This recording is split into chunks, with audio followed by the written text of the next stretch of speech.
Kahit anong ganda ng pagsasamahan, kahit anong tamis ng bawat usapan,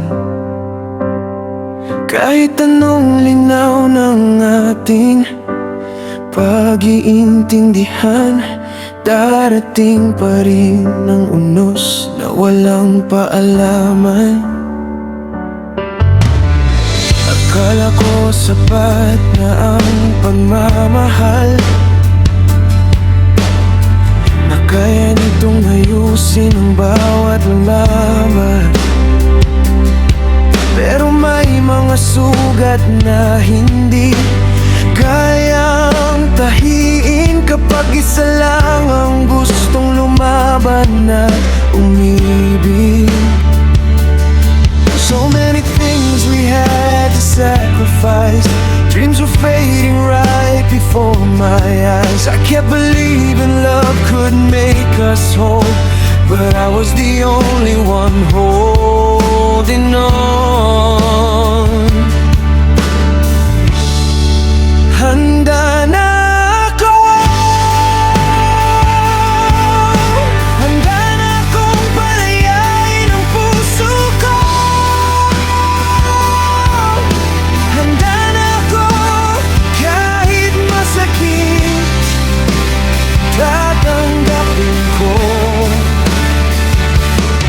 Cause love was never meant to be one-sided. It takes two hearts to keep the fire ignited. Kung ako lang ang lumalaban sa ating dalawa, mas mabuti nang magpaalam kaysa manatiling sugatan pa. Handa na ako, handa na akong kalimutan ka. Ngayon naiintindihan ko na kung bakit tayo nasasaktan. Hindi dahil kulang ang pagmamahal, kundi dahil pinipilit natin ang maling tao. Mas pinili nating ipaglaban ang taong hanggang kaibigan lang pala. Habang tayo ang gumagawa ng tulay, siya naman ang unti-unting nagsusunog nito. Ayoko na sa kapeng sobrang tapang, dahil sa bawat pait ikaw ang naaalala. Sa sobrang kapit ko sa maling pangarap, hindi ko na malayang ako na ang nawawala. Every goodbye has a reason why, every broken wing still learns to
rin ang sarili ko.